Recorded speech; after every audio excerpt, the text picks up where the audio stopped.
Welcome. Thank you for joining us this morning.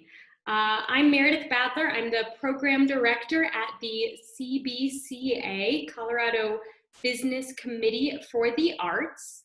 And I am excited to have you all with us this morning for our Arts Through It All webinar, communicating the value of the arts. Arts Through It All is a collaborative campaign that came together back in April to help provide a consistent and powerful message on behalf of the arts community in Colorado to patrons and to provide a tool for cultural organizations and arts organizations and artists to share a consistent message with their constituents. And we are excited to walk you through that campaign today with the folks who really put it together.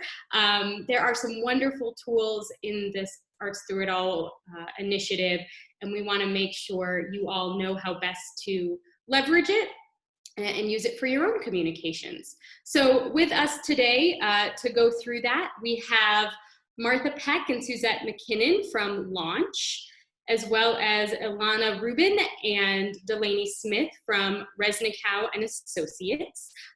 In a moment, we'll turn it over to them to go through the tools that they put together, and again, how you can best use it and really bring this campaign to life. A few housekeeping items as we get started.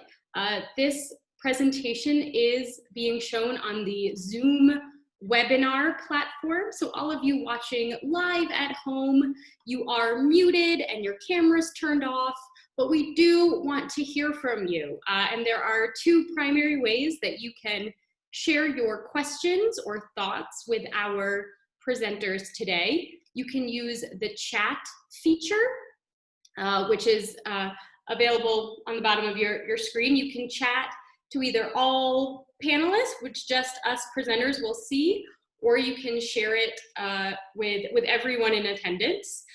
And then there's also the Q&A feature. And if you have a question throughout the presentation, I encourage you to use the Q&A feature. That will help us, myself, and my colleague, Rachel, who's also helping to host this webinar on behalf of CBCA. We will be moderating those questions throughout the program this morning. And so by sending them through the Q&A, we'll be able to help organize them and respond to you throughout the presentation when it makes the most sense. And by sending them through the Q&A, we can assure that they won't get missed and that all of your questions will get addressed. So please do not be shy. We are here for you. We want to make sure this presentation is as applicable as possible. So let us hear from you. All right, I'll turn it over now to Martha Peck and Suzette McKinnon from Launch. Launch is a design and branding agency based here in Denver, Colorado. They work with a bunch of different cultural organizations, and they were the group that really designed this campaign, that did the branding and the thinking behind those key messages. They put together the toolkit. Oh yes, and I just saw something come through the chat. Yes, we are recording this presentation as well. I'll mention that. So this will be recorded. It'll be posted on CBCA's website and on our YouTube channel afterwards. So if you want to go back and listen to it again, or if you want to share it with folks that couldn't attend, please do that. We are making that recording available. Great question. All right, I'm going to switch to their presentation here.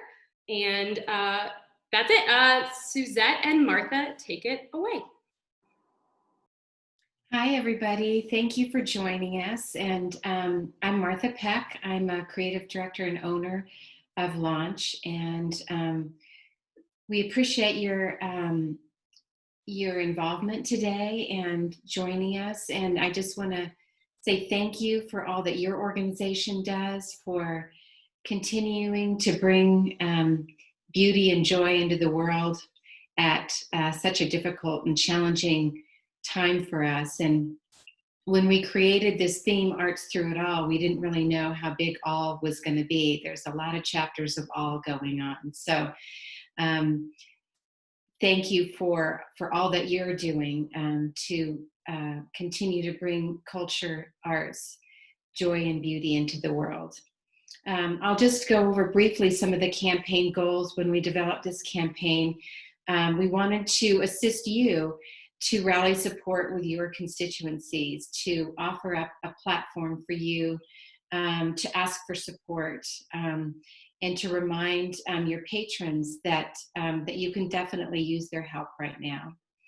But beyond, fundraising and developing philanthropy, this is also meant to just keep culture out front and top of mind during this time in the world. And so we invite you to use this campaign just to keep your voice active, just to keep your organization out front with your people, even if you're closed right now. Despite what your programming options may or may not be right now, it's great to keep your marketing and your communications alive, and this is a platform for you to do that. Also, Arts Through It All was designed to grow unity and community within this cultural sector. So we invite you to use this platform and this voice to demonstrate how you're staying involved and connected to your community.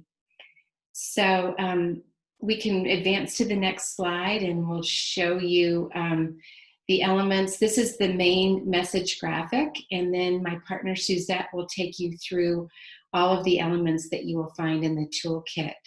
So currently this messaging says Arts Through It All, and these bullet points are indicating different things for people to do. They can forego ticket refunds, donate today, support Colorado artists.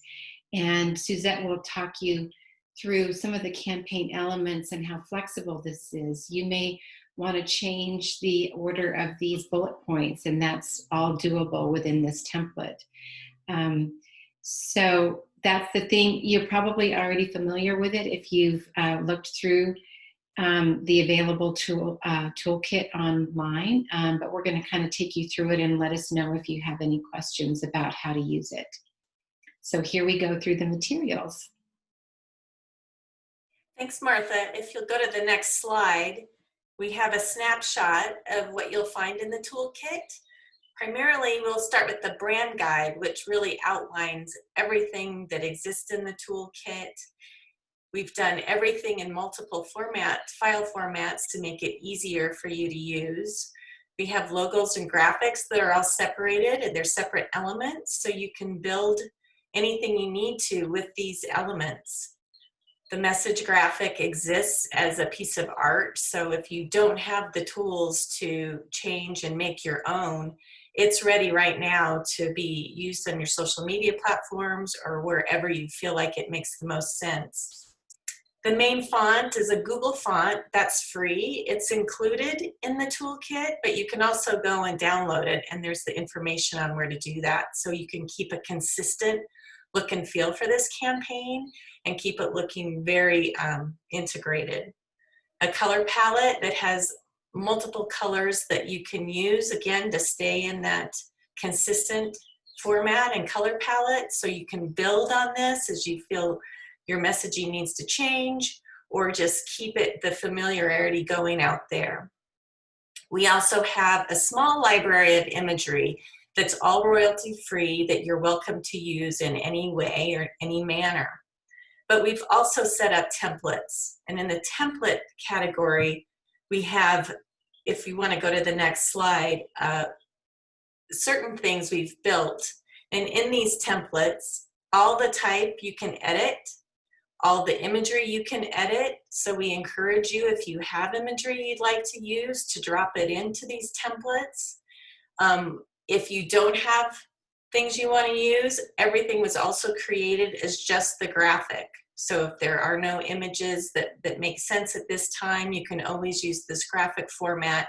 And again, you can change the bullets to whatever is more applicable to your organization. Everything is editable, and everything are in these basic sizes for Facebook, Instagram. We've created an email template and also a postcard if we want to do it the old-fashioned way. So again, it was just our thought to keep everything very usable and very integrated, but you can mix and match and work things around the way you need to do them to leverage as much as you can with these tools. That's what I've got. Thank you. Thanks, Suzette. That's a great sort of introduction to what Launch has put together and this great toolkit of assets.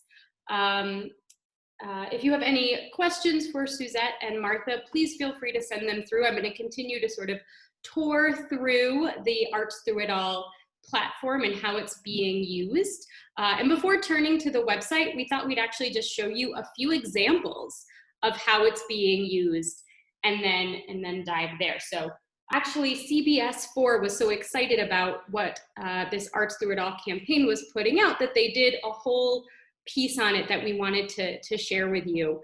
Before I showed this video, I did want to mention the other groups that were involved in putting together Arts Through It All. So in addition to getting help from Launch and Resnicow and Associates, just because CBCA is hosting the page, this was actually a very, very collaborative program, and I want to give recognition and gratitude to the other organizations that really helped put this together.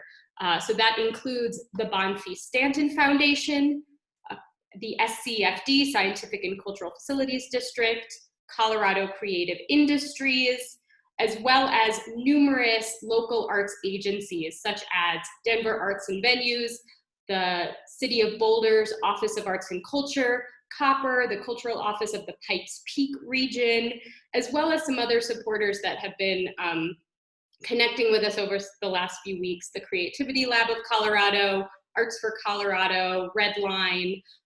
They were all involved in the genesis of this program and have been helping to push it out. So I wanted to make sure I gave them their recognition. And as you can tell from that list, this is truly meant to go beyond the Denver metro area, beyond the Front Range, and for all of Colorado to use. We'd love to be able to show you this clip from CBS4, which also highlights Museo de las Americas, who was one of the early adopters of this campaign. Communities are suffering, and that includes arts and culture here in Colorado. They need support now more than ever. A recent survey of organizations in our state estimates they've already lost about $17 million. Sean Chitness has more on a campaign trying to help them out during the pandemic. Museo de las Americas is just one example of what makes the art scene in Colorado special. It's one of only about 17 Latin American art museums in the country. We were dealing with daily obstacles within the organization. Right now, the organization has gone virtual, unable to collect the revenue from community events and visitors checking out exhibitions. There are a lot of arts and cultural organizations, as well as individual artists, that are really struggling. So the Colorado Business Committee for the Arts and other sponsors have launched Arts Through It All. Organizations like me didn't have the time, the energy, the vision, just the space to put it all together. It's a reminder to consider how you can help. Don't ask for a refund of tickets you bought, become a member of a local organization, and buy art from a local artist. The values we support today will determine, what we have when this is over. It also builds on the idea that we are all in this together. So many are struggling that it takes a team effort to help art survive. We don't want these organizations to go away. In a state where participation is #1 when venues are open, it's up to the community to keep it that way while those same spots are closed. We like to support our community, but we need the support from the communities. Sean Chitness, covering Colorado First. Thank you. That was Claudia Moran with Museo de las Americas and Kristen Crampton Day, CBCA's Executive Director. And I wanted to throw up one more example. This is a newsletter from the Manitou Arts Center, so an organization just outside of Colorado Springs. You can see this was one of their recent newsletters that included lots of great information about what the organization is still doing. As Martha and Suzette mentioned, it's important for the arts to be staying top of mind right now. And you can see as I scroll through here, hopefully I didn't miss it in their newsletter, how they've used the assets available through Arts Through It All and taken some of the language that's available for you to use from the website and integrated it into their own promotional materials. So here's the website. So artsthroughitall.org is the direct link. It is also available, as it's being hosted on CBCA's website, you can get to it through us here. It's also linked right on our homepage, but artsthroughitall.org is the URL that you can share that directs right to this page. And we just wanted to give you a little tour of what's here and how you can get to these assets, and really just how rich and wonderful it is. So our little opening tab, this is sort of a direct links, sort of a table of contents to get to some of the other content on the page, but we're just gonna scroll through. So our little header image, here's the plug for the webinar that you were all watching. Nice job. And then some upfront message about supporting the arts. As Martha and Suzette mentioned, this campaign was really designed for current arts lovers and arts patrons and constituents, and how they, as members of the public and arts consumers, how they can continue to support the arts. So this message right up here is meant for them, and that's language, again, that you can borrow, customize to fit your needs and your constituents. And we gave them a nice long list. There are many, many ways that they can continue to support the arts. So you'll see the first three here really emphasize those first three bullet points of our main messages. As we keep hearing unfortunate news of arts events getting canceled or postponed, this forego ticket refunds, unfortunately, is still relevant, as well as all of these.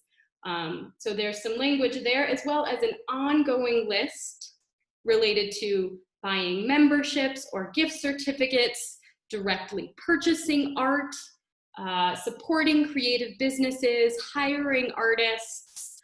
If you have other things you would like for us to add to this list, please send them to us. Send them to CBCA, and we are happy to grow this list. There are so many ways that people can continue to support the arts through it all. Then we know, okay, we told people to donate. Where should they donate? Well, they can donate directly to the organizations that they already know and love, which is many of you watching this presentation. But we know some other people, maybe they wanted to support the sector overall, they wanted to do something else. So we provided links to two sort of broader arts and cultural relief funds that were formed out of this crisis. The first one here, the COVID Arts and Culture Relief Fund, is specific to small and mid-sized cultural nonprofits in the Denver metro area. It was started with a generous lead gift from the Bonfils-Stanton Foundation, and it is being administered through the Denver Foundation, and a bunch of other groups, as you can see, as well as companies have signed on to support and grow that fund, and they are happy to take individual donations as well as additional support to grow that fund. And then the Colorado Artist Relief Fund, which, while the first one I mentioned is for nonprofits, this one is for individuals. So individual musicians, dancers, painters, and others impacted by the crisis. This fund is available to them. It does have a more of a statewide reach, and you can see the list of organizations that have helped put this together, and they are also seeking donations. So these first two sections really are designed for the general public. And then we move into the sections that are for you, our cultural organizations and groups looking to really leverage this campaign. So this opening letter here is from our friends at Launch, describing the genesis of the campaign, and then links to the toolkit, and then an intro to our friends at Resnicow Associates and what they've put together, and some of the photo credits for some of the images that are in there. And I'll come back to that, but I just wanted to continue scrolling to show you that all of this is also available in Spanish. We are very proud of that. And thank you particularly to Denver Arts and Venues that helped to facilitate translating all of these documents as well as all of the graphics into Spanish. So we have, again, this intro paragraph or intro letter all in Spanish, and then all of the toolkits are available in Spanish. All of the communication guidelines are also available in Spanish, and so on. So please know that this is intended to be a bilingual campaign, and we are happy to have made that available. Just scrolling up a little bit so you can tell what's in here. I think I've already had them queued up, but we'll just click brand guidelines. We'll open up a PDF here that you can download or scroll through. So this should look familiar because Suzette showed us this just earlier in their presentation. And again, it talks through all the different, here's the Google font that they mentioned. Here's the color palette that they mentioned. And all of those guidelines related to those social media templates. And I apologize if the screen is a little small. Sometimes screen sharing doesn't always work the best, but and then you can click here to the campaign assets, and you're gonna get to a series of folders, so to store it on the cloud on how you can get to all of these. So this is the table of contents that Martha and Suzette showed earlier.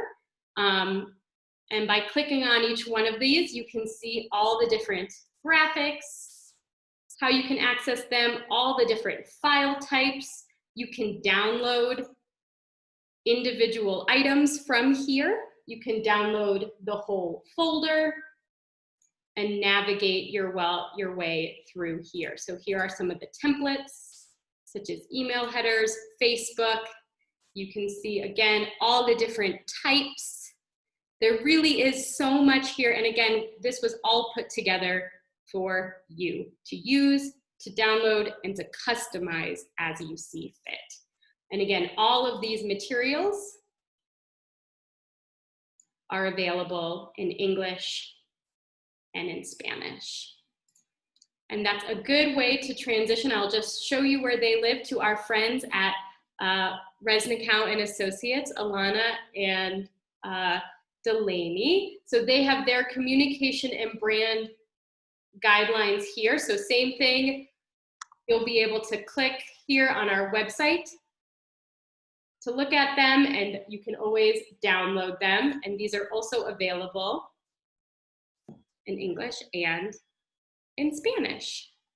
So with that, I will pause my screen sharing to turn it over to Alana and Delaney with Resnicow and Associates. They are an international marketing and communications firm that really focuses on arts and culture. They're coming to us from both Colorado and New York City. And we were just thrilled that they proactively reached out and said, how can we help? This is so great and so helpful for our clients and constituents. And we're thrilled that they were able to put together these additional resources for you all. So with that, I will turn it over to you both. Thank you, Meredith. So yes, I'm Alana Rubin. I am a Senior Vice President with Resnicow and Associates based here in Denver. And I'm joined by my colleague, Delaney Smith, who's based in our New York office. And as Meredith noted, we work in communications and strategy for only in the cultural sector. So arts and cultural institutions all over the country, and of course here in Denver too. Okay. So we were really excited, as Meredith said, to develop this communications toolkit to complement the work that Launch had already done, and to be here today to share some key insights and best practices.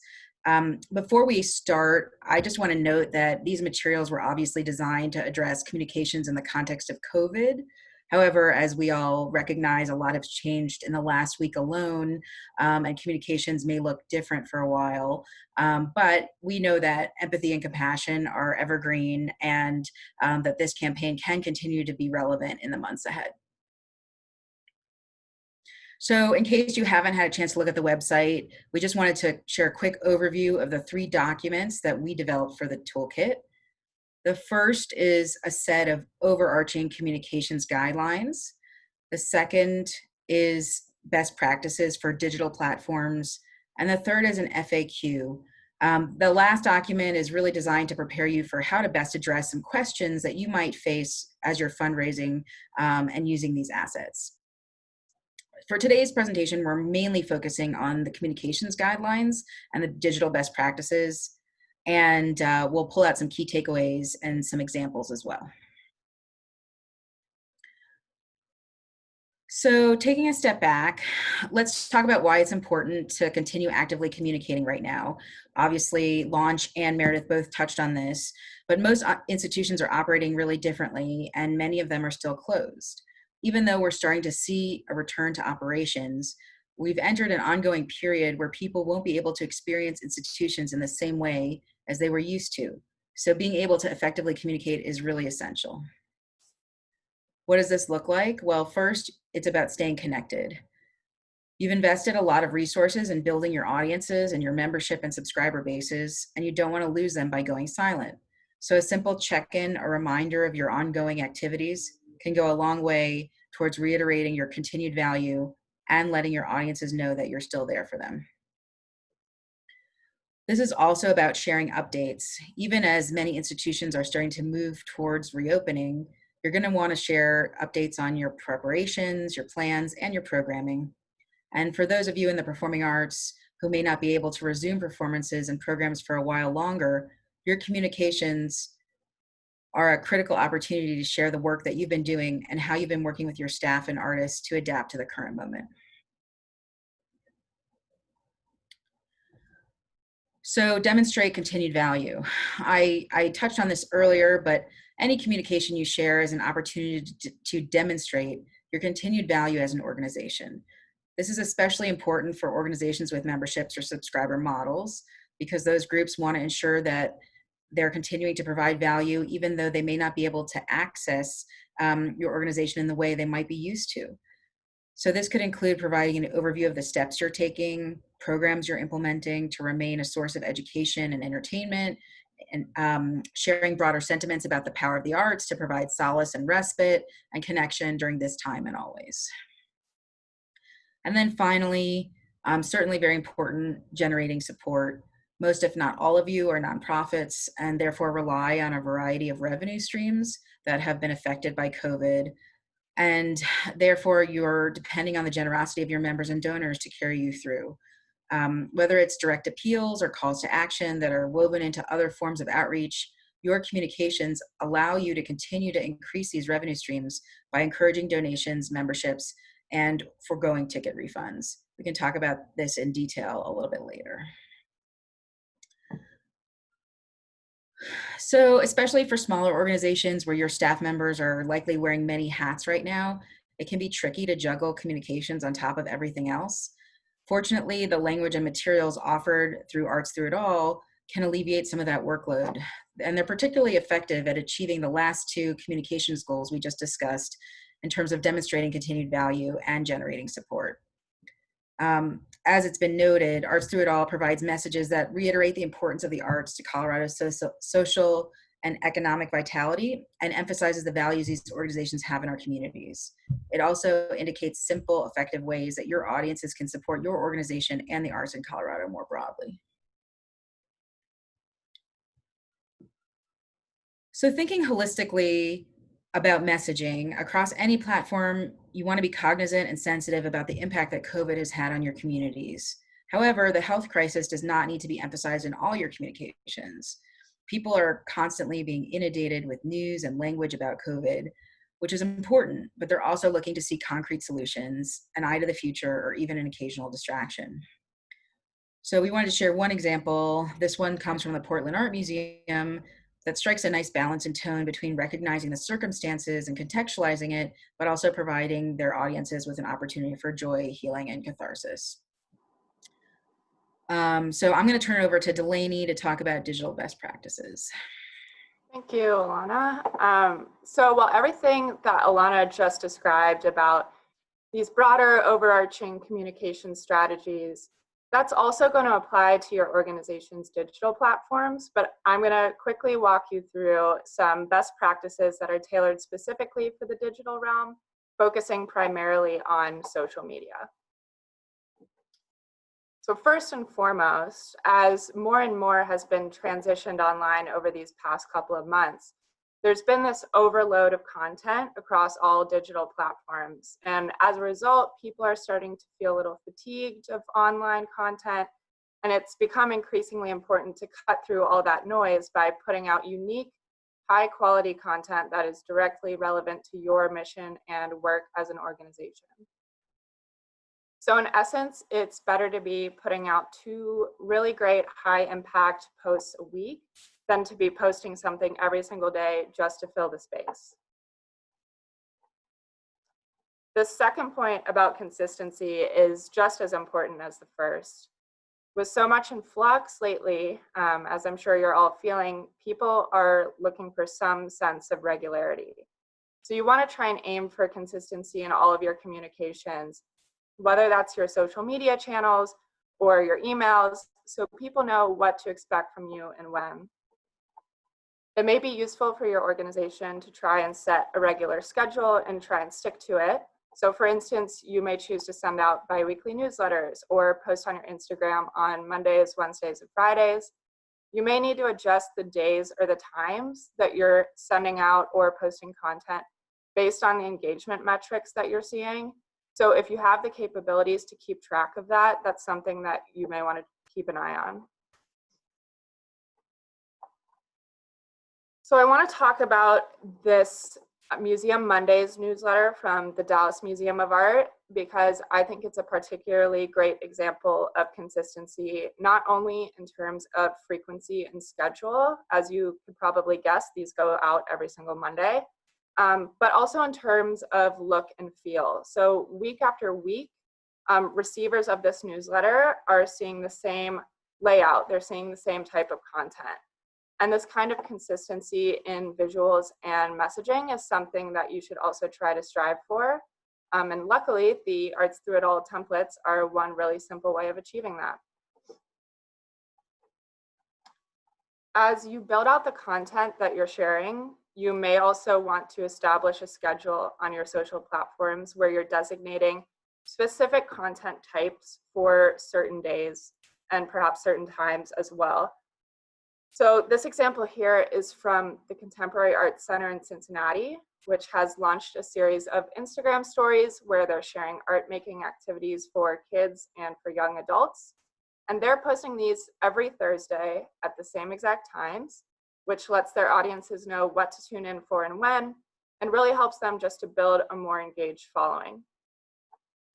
And really quickly before I move on here, I do want to note that establishing consistency doesn't necessarily mean that you're providing the exact same type of content all of the time. It's good, and you should aim to vary the type of content that you're sharing just to keep things fresh and keep your audiences engaged. And if you visit our digital best practices document in the toolkit, you can see several different ideas for these different types of content that you can generate and share across your platforms. The third point here is designating content for the online context. So again, due to the overwhelming amount of digital content that's available right now, people are most interested at this point in unique online opportunities that they wouldn't otherwise be able to experience. So you want to look at your digital content not only as a way to translate your in-person programming to the online realm, and examples of that are virtual exhibition tours or streamed performances or sharing archival content. But this is also an opportunity for your audiences to engage with your organization in new and perhaps different ways as well. And it's important to continue to keep this in mind, even once your organization reopens or once most organizations are open again, because we really don't expect this hunger for online options to fade away. And that's not only because there's going to be certain groups of people and some of your audiences that are going to be hesitant to re-enter public spaces for a little while, but also because over these past couple of months, people have been able to have experiences online that are giving them new levels of access to your organization and others that they're not going to be ready to give up quite yet or ever. So here are two examples of unique content curated specifically for online platforms. On the left is an example from the Frick Collection, an art museum in New York City. And they've started this web series that's actually become very popular, and it's called Cocktails with a Curator. So they've been sharing different cocktail recipes that viewers can make at home while they simultaneously watch an online talk by a curator that focuses on a different artist or work in their collection. And on the right is from the Museum of the African Diaspora in San Francisco, which has been offering virtual studio visits with artists so they can share what they've been working on during this time. Both of these two options are offering some kind of special access that may not otherwise be available to most audiences. So in one case to curators and the other to artists. On a somewhat similar note, we've been seeing that audiences do tend to enjoy content that is focused directly on artists. And during this time, especially where many artists are struggling, it feels particularly important to use your platform to support the artists that are working with your organization, as well as those that you've worked with in the past. And here are two examples of different ways that you can do just that. On the left is a post from Magazzino, an Italian contemporary art center in upstate New York. And they've been commissioning these digital artworks from 8 New York-based Italian artists. So these are artists that are directly involved in their communities and their audiences would be interested in. And this has been a way of supporting their practices during this time and also doubling down and being able to share new artistic content for their audiences. On the right is the Cincinnati Opera, which has been inviting artists from its now canceled or postponed 2020 season performances to share these short solo performative moments from their homes, which they've dubbed apartment arias. These are just two ideas. There's many different ways that you can engage and uplift artists through your online content. It could be Q&As. It could be allowing them to take over your Instagram for the day. And perhaps the easiest way to achieve this is just directing your audiences to Arts Through It All's website, which has all those great ideas and ways of supporting artists that Meredith walked through earlier, and includes that link to the Colorado Artist Relief Fund, which has been doing really great work in that area. So the last pillar on this list is just to make sure that you're continuously engaging with trends.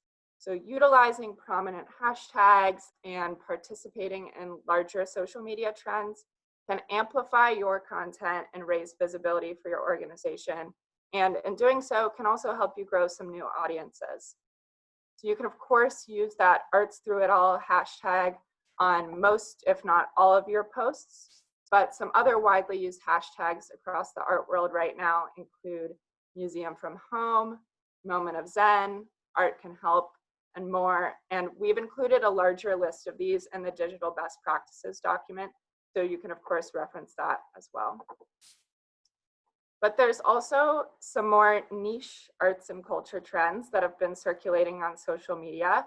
For instance, this example on the left, I'm sure many, if not all of you, have seen some iteration of this during this quarantine time, but this is the Between Art and Quarantine Challenge, which was initially launched by the Getty Museum in Los Angeles, and they invited audiences to creatively recreate and restage works from their collection at home. And many other collecting arts institutions kind of carried that torch and repurposed the challenge for their own organizations. And trends like these are great because they not only invite increased engagement from your current audiences and also some new ones who may see the content and want to take part, but also it allows you to reshare some user-generated content. There's also a slew of these kind of national holidays, and I use scare quotes there, that you can peg some content to. So on the right is one such example from the Joyce Theater in New York, which similarly to many performing arts organizations across the country, used National Tap Dance Day on May 25th to share some relevant streaming content from its archives. If you do a quick search, you'll easily see that there is no dearth of these kinds of days. So for instance, today I looked up and it's both National Cheese Day and National Hug Your Cat Day, both of which are perhaps less relevant for our purposes here. But there is also World Music Day and of course the first official day of summer towards the end of this month, both of which could be good content moments for many of your organizations. So the overall key here with this last point is just to keep an eye on what's trending, see what other arts organizations are doing, see what other organizations more broadly are doing, and create and share content around that. So now that we've covered a handful of these digital strategies, I'm going to hand it back to Alana to conclude our part of the conversation with some tactics for making appeals for support. Thanks, Delaney. So I'm sure that you, like me, have seen requests for donations coming at you from all sides lately. In a world where it seems every nonprofit needs your money, it's more important than ever to make sure that your appeal for support is strongly and properly contextualized. So here are a few things that we wanted to have you keep in mind as you're framing out this kind of outreach. The first thing is frequency. Again, your audiences are being asked for money all the time. So to avoid donor fatigue, you really want to try to limit communications dedicated entirely to fundraising efforts to about once a month, or at the most once every other week. Keep in mind that this is different than including links or brief information about donating or becoming a member and correspondence focused on other information like your newsletters or regularized e-blasts, which you can do more frequently. When you're making your appeals for support, tone is important too. You can be candid about the challenges your organization is facing and why financial support is essential at this time, but you should also include an acknowledgement of the financial stresses that your members, donors, and the general public may be also dealing with. Basically, you want to recognize that this is a tough situation and you wouldn't ask if it wasn't more essential now than ever. There's an example of this kind of language in the FAQ document in the Arts Through It All toolkit, but I just want to show you a quick example of this. So this is an email from Mass MoCA, a contemporary art museum and performance space in Massachusetts, and it does a couple of things well. The first is it acknowledges the current circumstances, and it recognizes that many people who may simply want to donate can't afford to right now, and it thanks them for even thinking of the organization. The second is that it's written as a letter from the institution's director. These kinds of appeals will feel more genuine and personal if they're formatted as a note from the director or your chair of your board or somebody in a leadership role. So we've talked about this a bit, but value continues to be important. When you're making appeals for support, it's really important to reiterate your activity, what you're doing during this time, and the positive impact that you're continuing to provide to your communities. That way donors can feel they're contributing to something that's actively benefiting their lives as well as others.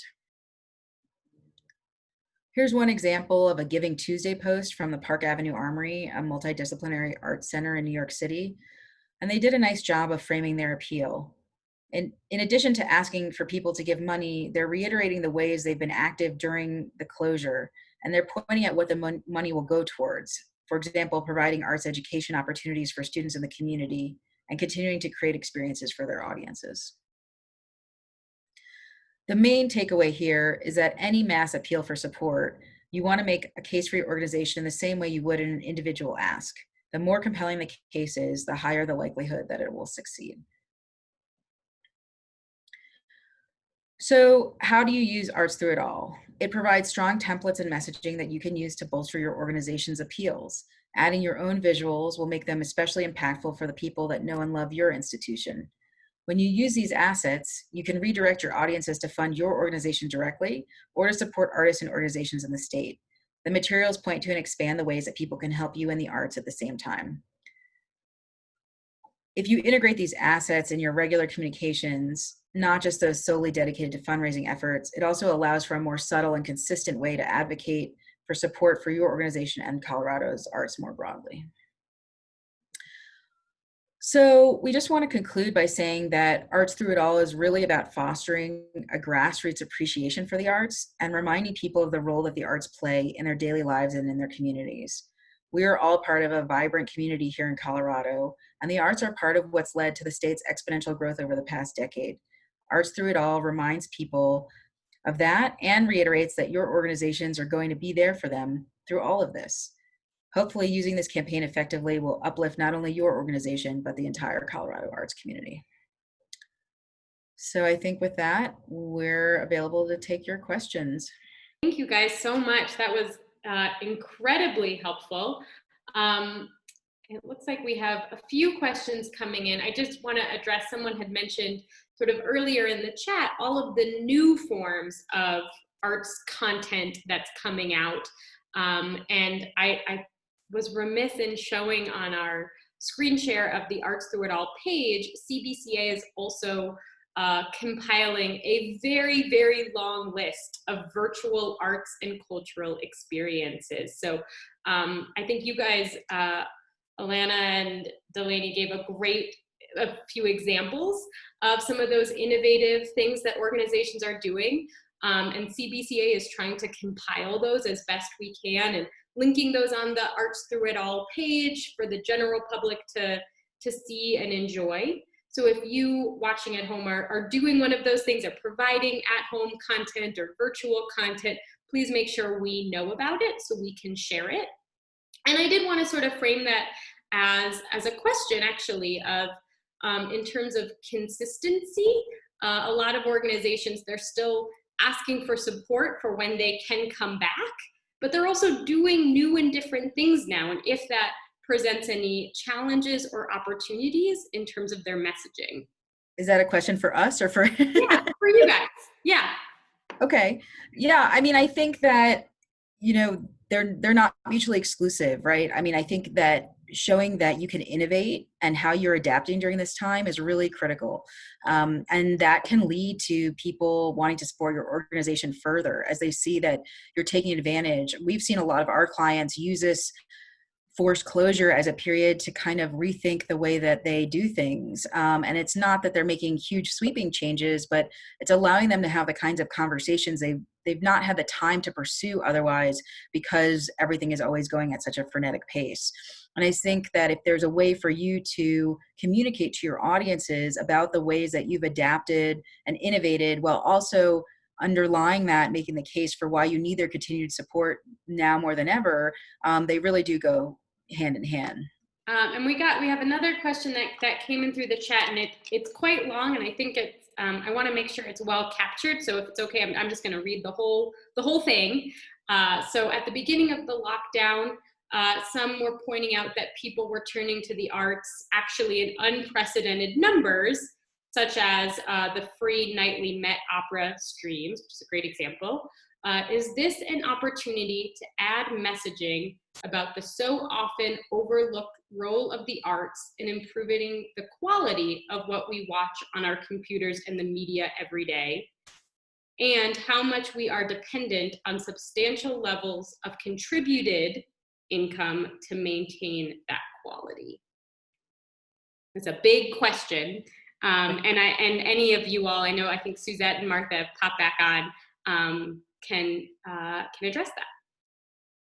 Well, I want to start with the second part, which is that I think it's always important to educate the public about how nonprofits and cultural institutions are funded and how they operate. And I don't think there is a lot of awareness about how kind of things break down and how they think. I think we all know there's a misperception, that admissions or ticket sales covers a majority of your costs. And of course, for those of us on this call, we know that that's not true.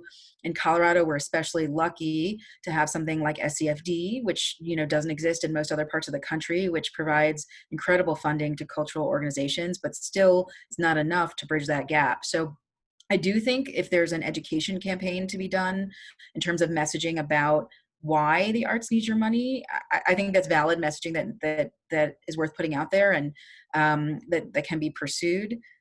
So for me, I think that's really the most important piece of this, because I think people's, in the beginning, what we've seen with and Delaney, let me know if you have anything to add here, is that there was this huge surge in the beginning but then kind of participation and engagement tapered off a little bit as people did get a little bit fatigued. And so it was this initial, like, we're stuck inside, what are we going to do? And the arts were really critical. And then I think everyone saw a little bit of fall off of that. So I'm not sure.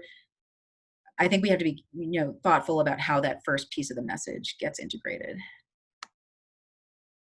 Yeah, I think that's definitely true. And so I think at this point in the process, it's kind of looking at the online content that you have created or you could create and that you should be creating in the future, because as we said, and as part of your question got to, is that it's not going to go away. People have been enjoying this experience. They're looking for the arts in all of kind of their online time. So it's now about kind of honing that content and thinking about what are the most effective ways that your organization can be online even once you reopen, what your audiences are enjoying, what is actually being engaged with. So it's looking at those numbers, getting the metrics, and kind of taking a step back to regroup and think about how you want to be present online moving forward.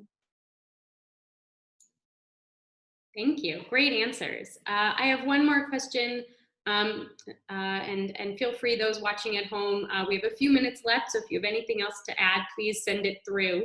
But for Martha and Suzette, I'm curious, there might be organizations out there who may be hesitant to use some of these tools and be concerned about sort of a confusion of branding if their organization's design and look and feel is very different than the Arts Through It All look and feel. Can you address that at all?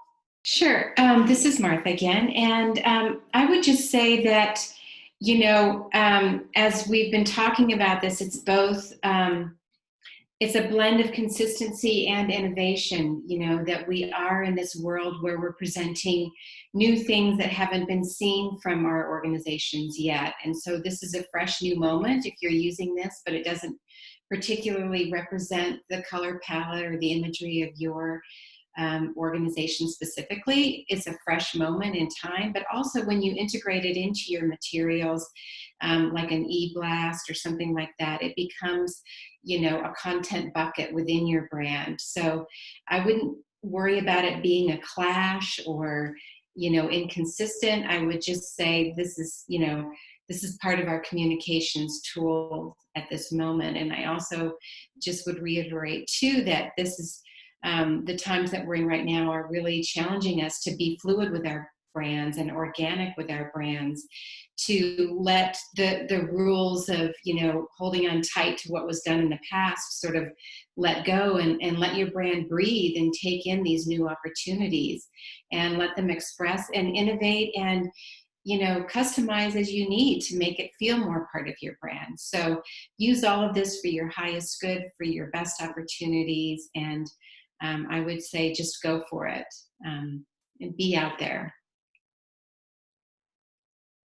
Thanks. I think that is one of the wonderful things about how you all built these tools is the ability to customize it as well as be part of some shared messaging statewide.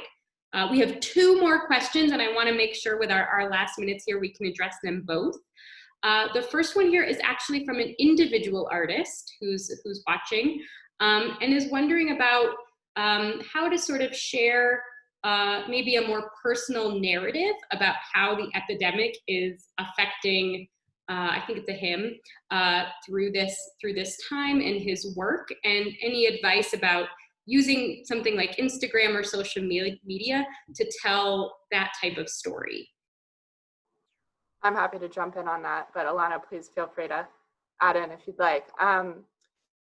As we noted earlier, I do think people are really interested in hearing directly from artists right now. I think there's a general understanding that artists are struggling, and there's also an understanding that a major purpose of contemporary art is to help us make sense of the things that are going on right now. And it does respond and paint a picture, so to speak, of our current moment. So I do think that those kinds of narratives are seen and heard and have an impact. And if that is a story that you can tell, then I think you should tell it. I would just add that Instagram and many social platforms now are particularly visual. So if you do have any work that you are able and willing to share and post to illustrate that, I think it would really enhance the impact of what you're sharing. And if I could just add a note to that, one thing that we've learned at Launch through the years is that people appreciate, sort of not being told what to do, but being very clear about what your ask is, and don't be afraid of the ask. So if you want to customize this and tell a specific story, and if you want to curate an experience for an audience and have that be an opportunity to generate donations, then just be really clear. Say, if you enjoyed this, would you consider donating $1 today? Or, you know what I mean? It's not, it will really help your efficacy if you just simply ask for the ask, be very clear about it. And, it's just a very clear and easy way to generate engagement. So don't be afraid to go out there and, just be very straightforward about it. It works best that way. Thank you. And I think that's a great segue to our last question. And this is a big question, so we may be able to touch on it just briefly. And then I think this is a topic for a whole separate webinar. But I'll bring it out here. They say, in over 7 years, our audience has rated our festival very highly. They like us, but they won't donate. How do I crack this nut and establish a successful individual donor program? Big question, but in the 2 minutes we have left, are there any sort of nuggets we can offer? And then maybe we'll tackle this in another webinar. Yeah, it is a big question and certainly a challenge. I think, really the important thing is to tie it back to the experience, right? So what did they get from you? What does the money go towards? What does it enable them to do? Like, how are you messaging to them in a way that's really compelling and making your case? And so I think people see it as like, oh, well, we're buying tickets to your festival probably. So again, like maybe they don't understand how you run and why you need their donation. So just going back to that earlier question, maybe if you can make more of a case for why you need support, what does it go to fund in terms of artists and development, or what does it cost, to bring it to the fore, and that allows you to subsidize the tickets so they're affordable. There are ways that you can talk about it, but it does go back to how you communicate. All right. Thank you all. This has been so helpful. I know I've been knee deep in this campaign for months now, and I learned a lot even about how we at CBCA and our fellow partners can continue to bring it to life and make an impact. So thank you to Alana, to Delaney, to Suzette, to Martha, to our partners at Launch and Resnicow for taking the time to be with us this morning and taking a lot of time to put together these tools and resources for you all. I will give another thank you to our partners who helped produce the Arts Through It All campaign, the Bonfils-Stanton Foundation, the SCFD, Colorado Creative Industries, Denver Arts and Venues, Copper, City of Boulder, Office of Arts and Culture, and numerous other organizations. This is truly a collaborative initiative, and we are excited to have more people take part in it and really share this important message at this time. With you and your help, we can truly make sure we have arts through it all, now, in the future, and forever. So thank you again all for participating. We'll be posting the recording, and have a wonderful rest of your day.